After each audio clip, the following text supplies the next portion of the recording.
The most successful growers are often very creative by recycling, repurposing, and reusing a variety of materials and supplies. Sometimes the difference between profitable and unprofitable nursery operations is the reuse of materials. As a result of his used container buyback policy, Alan Shapiro often receives containers with specific brands that he still finds a way to reuse effectively. If we know we're going to grow a 15-gallon live oak and we have a 3-gallon branded pot, we can start the live oak in the 3-gallon pot, and then when we move it up, we'll put it in a black pot. Another thing that we have to deal with is all of the cavity trays that we get our liners in. We don't reuse the cavity trays, but I don't want to put them in a dumpster. So the first use that we have for them is we'll use them in a greenhouse that doesn't have benches, where we just put the plants on the floor. But we don't want the plants to be directly in contact with the floor. So we'll take some of these cavity trays and we'll lay them down first, and then we'll put the annual tray on top of that. By putting the annuals on top of the inverted trays, it keeps water from splashing on them, the roots won't grow down into the cloth, and it's just much better sanitary practice. Another innovative recycling practice is the reuse of soil at classic ground covers. They utilize substrate from discarded containers as an amendment in raised ground production beds that are used to grow plants to be shipped bare root. The use of this soil as substrate as an amendment in raised beds enhances soil characteristics that improve plant growth and makes harvesting and washing roots a quicker and easier process. Repurposing buildings can also save significant infrastructure cost. At Griffith Propagation in Watkinsville, Georgia, the nursery took advantage of a nearby hog production operation that had gone out of business. They obtained the property, and rather than having to lay greenhouse foundations of gravel or concrete, took advantage of the existing concrete foundations for their greenhouse structures. In Gainesville, Florida, at Grandiflora, Alan Shapiro has Quonset-style greenhouses with reusable polyethylene covers to protect many of his plants during the winter months. We use a lot of poly. We have over 30 greenhouses that we cover just from Thanksgiving through April 1st. We want to salvage every piece of poly. Now, this greenhouse you can see has brand new poly on it. We just put it on back in Thanksgiving time. And by April 1st, we'll be ready to take it off. The plants will be fine. They won't need any cold protection. They need as much sun as possible. But we don't just throw it in the dumpster. We'll save every piece, we'll fold it up, we'll make sure it's dry, we'll fold it up, and we'll store it in some attics. We probably will mark on it what size it is, since we have several different size greenhouses.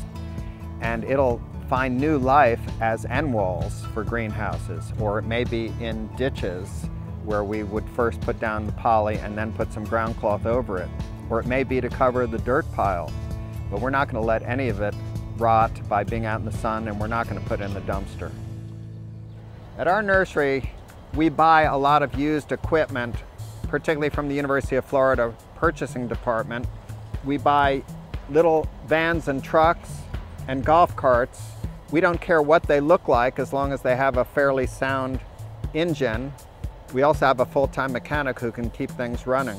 And when we buy the golf carts, they'll last 2 or 3 years, and then we need to start replacing parts. So we keep the old golf carts and we strip parts off of them, batteries, motors, tires.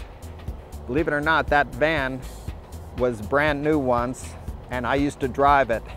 We buy a lot of Ford vans so that we can have parts that will fit other Ford vans. We have a very handy mechanic. He's like MacGyver. He can make anything, fix anything. Sometimes even something as simple as a shovel can find new use. When the handles break, the wooden handles or even fiberglass, we take our metal poles from greenhouses that have collapsed, purlins, cut them to size, and we have a shovel that'll never break again. Another recycling practice is being utilized by Classic Ground Covers in Athens, Georgia. This nursery shreds used office paper for use as packing material to mix with peat. This reduces the amount of peat required to maintain moisture during the shipping process.